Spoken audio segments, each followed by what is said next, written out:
Hello everyone. कैसे हैं आप लोग? आज हम लोग न्यू पब्लिक एडमिनिस्ट्रेशन का जो सेकंड पार्ट है उसको कंटिन्यू करते हैं। मैंने एक वीडियो से पहले बनाया हुआ है, तो शुरुआत जो है न्यू पब्लिक एडमिनिस्ट्रेशन की कैसे हुई है ना, तो वो सब जाके आप उसमें देख सकते हैं। और साथ ही उसमें मैंने ये भी समझाया हुआ है कि वो पब्लिक एडमिनिस्ट्रेशन से और न्यू पब्लिक एडमिनिस्ट्रेशन जो है वो डिफरेंट कैसे है, इसके एंटी गोल्स क्या हैं, वो सब उसमें आप समझ सकते हैं। चलिए, तो अब इसको आज हम स्टार्ट करते हैं।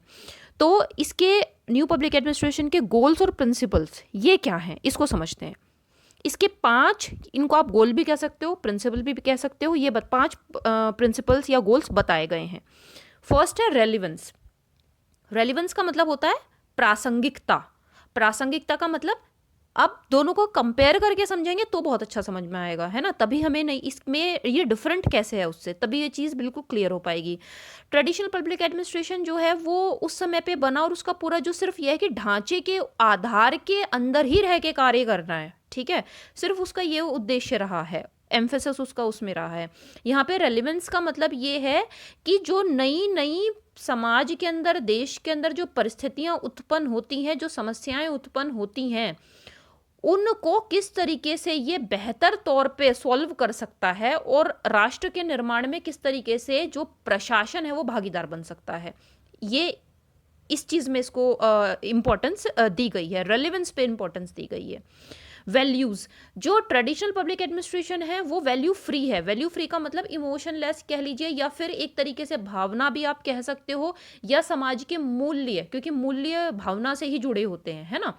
तो उस पे इसका बल, मतलब ट्रेडिशनल पब्लिक एडमिनिस्ट्रेशन वैल्यूज पे फोकस बिल्कुल नहीं करता है ना। वो फॉर्मल ऑर्गेनाइजेशन एक तरीके से उस पे ज़्यादा बल देता है। यहाँ पे वैल्यू सिस्टम पे ज़्यादा बल दिया गया है, क्योंकि अगर आप वैल्यू को समझेंगे, जैसे public administration is public administration, चाहे आप किसी भी देश में चले जाइए, लेकिन हर एक देश की संस्कृति, वहाँ के मूल्य अलग होते हैं, तो उसको उन्हीं मूल्यों के आधार पे समस्याओं का समाधान करना होगा, है ना। कॉन्स्टिट्यूशन के हिसाब से तो देश चलता है, लेकिन कॉन्स्टिट्यूशन भी जो है वो आस्था का जो है, हम सेक्युलर कंट्री हैं, उसमें हस्तक्षेप नहीं हो सकता है ना, नहीं करता है कंट्री, ठीक है। तो मूल्य जो है लोगों के, उनके अनुसार निर्णय लेना, ये बहुत इंपॉर्टेंट हो जाता है न्यू पब्लिक एडमिनिस्ट्रेशन के अंदर। न्यू पब्लिक एडमिनिस्ट्रेशन बात करता है चेंज की, परिवर्तन की, है ना। ट्रेडिशनल पब्लिक एडमिनिस्ट्रेशन बात करता है स्टेटस को मेंटेन करने की, ठीक है ना, जो स्थिति जैसी चल रही है चलती रहे, ठीक है। लेकिन यहाँ पे बात किस तरीके से है कि यहाँ पे समाज के अंदर परिवर्तन लाना। क्यों परिवर्तन लाना? क्योंकि ये द्वितीय विश्व युद्ध के बाद न्यू पब्लिक एडमिनिस्ट्रेशन की आवश्यकता पड़ी थी।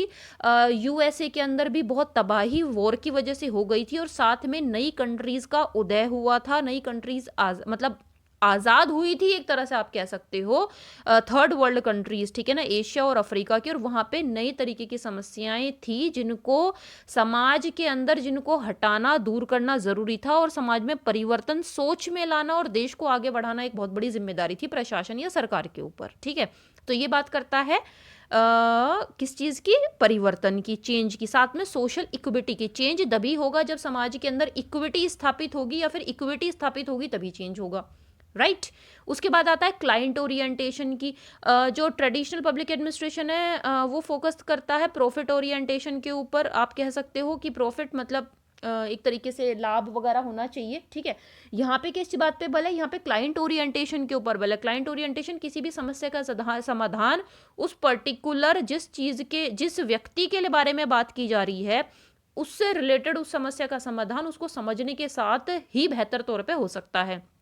जैसे प्रशासन, तो प्रशासन हम ये कह सकते हैं, लेकिन विमेन के लिए वो अलग तरीके से काम करता है, वो पेशेंट के लिए अलग तरीके से काम करता है। और पेशेंट के अंदर भी क्या है, लैक्टेटिंग जो मदर है उनके लिए अलग स्कीम बनाई जाती है, ठीक है ना। उसके बाद जो अलग अलग जो बीमारियां हैं उनके लिए अलग स्कीम होती हैं, जो प्रेग्नेंट विमेन है उनके लिए अलग तरीके की स्कीम होती है। तो क्या है, ये क्लाइंट ओरिएंटेशन पे इसका बल है न्यू पब्लिक एडमिनिस्ट्रेशन का। ये मैंने आपको एग्जाम्पल दे के समझाया है, ठीक है।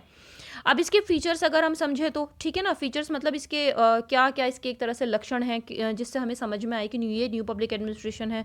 न्यू पब्लिक एडमिनिस्ट्रेशन जो है वो प्रिस्क्रिप्टिव ज़्यादा है, वो डिस्क्रिप्टिव कम है। डिस्क्रिप्टिव मतलब वो डिस्क्रिप्टिव कौन है, ट्रेडिशनल पब्लिक एडमिनिस्ट्रेशन में है, उसमें क्या समझाने की सिद्धांत निर्माण पे ज़्यादा बल है, ठीक है ना। यहाँ पे क्या है, प्रिस्क्रिप्शन। प्रिस्क्रिप्शन क्या होता है, डॉक्टर देता है ना प्रिस्क्रिप्शन कि कोई बीमारी है तो बीमारी का लीजिए भाई, ये प्रिस्क्रिप्शन है, इन दवाइयों को खाइए समाधान हो जाएगा। सेम टू सेम यहाँ पे ये बात है, मतलब समस्या के समाधान पे ज़्यादा बल देने की कोशिश की गई है, ठीक है। उसके बाद ये कि वैल्यू बेस्ड कंसेप्ट है, as I have explained earlier, अभी अभी मैंने समझाया है, ठीक है। इसके साथ में ये जो है ये it is more oriented toward changing reality, जो समाज में स्थितियां थी, पोवर्टी थी, अनएम्प्लॉयमेंट था, एग्रीकल्चर के सेक्टर में काम करना था, ठीक है। जैसे हमारे यहाँ पे हुआ था, हमारे यहाँ पे जैसे शास्त्री जी थे उस समय पे अनाज की बहुत बड़ी समस्या उत्पन्न हो गई थी, और उसके बाद हमने उस फील्ड में काफ़ी काम करा, ग्रीन रेवोल्यूशन हुआ, राइट। तो चीज़ों में परिवर्तन, बेहतर परिवर्तन करने की कोशिश, ठीक है। न्यू पब्लिक एडमिनिस्ट्रेशन फ्लेक्सिबल है, ये डायनामिक है, समस्या के समाधान के लिए प्रशासन के को फ्लेक्सिबल होना पड़ेगा, ठीक है। ये समझाता है क्या, न्यू पब्लिक एडमिनिस्ट्रेशन। साथ में it is more ready to influence policies that can improve the quality of working life, ठीक है ना, as well as more competent to implement such policies, ठीक है ना। इसका बल जो है ये उन नीतियों पे ज्यादा फोकस करता है जिससे समाज के एक तरीके से समाज जो है वो प्रभावित हो और उसके अंदर परिवर्तन हो, इस प्रकार की नीतियों के निर्माण पे इसका बल ज़्यादा रहता है, ठीक है। उसके साथ में जैसे मैंने अभी बताया है आपको, ये क्लाइंट ओरिएंटेड है, मतलब व्यक्ति विशेष को किस तरीके से समाज में बढ़ावा दिया जाए, मतलब समाज के अंदर जो एक तरीके से विकास है वो उस व्यक्ति तक भी पहुंचे, उस व्यक्ति के जीवन में भी परिवर्तन हो जिसे विकास के बारे में नहीं पता है, जो सब समाज का सबसे आखिरी व्यक्ति है, ठीक है। तो ये इसका बल इस चीज के ऊपर है, ठीक है। और साथ में इसमें क्या है, पीपल पार्टिसिपेशन, पब्लिक एडमिनिस्ट्रेशन के अंदर निर्णय लेना है लेकिन लोगों की सहमति, लोगों के साथ में निर्णय लेना है, मतलब प्रशासन एक अलग थलग कोई व्यवस्था नहीं है जो कि ट्रेडिशनल पब्लिक एडमिनिस्ट्रेशन में बनाने की कोशिश की गई। प्रशासन इज अ पार्ट ऑफ सरकार, है ना, और सरकार क्या है, जो नीतियां बनाती है, तो प्रशासन को उसमें मिलकर नीतियों के निर्माण से लेके नीतियों के क्रियान्वयन से लेके फीडबैक तक हर जगह प्रशासन होना चाहिए। ये बात करता है कौन, न्यू पब्लिक एडमिनिस्ट्रेशन इस बात पे बल देता है, ठीक है। देखिए ये जो मूवमेंट था न्यू पब्लिक एडमिनिस्ट्रेशन का, इसका जो एक डेवलपिंग कंट्रीज में बहुत बड़ा रोल था, ठीक है। डेवलपिंग कंट्रीज के अंदर वहां पे जो एक तरीके से जैसे हमारे देश के अंदर उस समय पे अंग्रेजों का राज्य था, और अंग्रेज जिस प्रकार की प्रशासनिक व्यवस्था चला रहे थे, ठीक है ना, जो प्रशासनिक व्यवस्था थी वो किस तरीके की थी, कंट्रोल करना, है ना, रेवेन्यू अटमोस्ट जनरेट करना, और इस तरीके से प्रशासन का साइकोलॉजिकल इंपैक्ट लोगों में डालना कि लोग प्रशासन से अपने आप को दूर महसूस करें और डरें, है ना। और प्रशासनिक जो व्यक्ति था वो उनसे दूर ही रहता था, राइट। तो यहाँ पे क्या है, ब्यूरोक्रेसी को, वो जो रेड टेपिज्म है उसके चंगुल से छुड़ाने की कोशिश की गई, जिससे कि वो लोगों की जिंदगी में, आम जो उनकी जिंदगी है उसमें मिलजुल कर उससे संबंधित नीतियों का निर्माण करे, जिससे कि लोगों का अपलिफ्टमेंट हो पाए, राइट। इसके साथ में ये जो है लोगों की जिंदगी में परिवर्तन, और कैसा परिवर्तन, क्वालिटेटिव चेंज की बात करता है, ठीक है।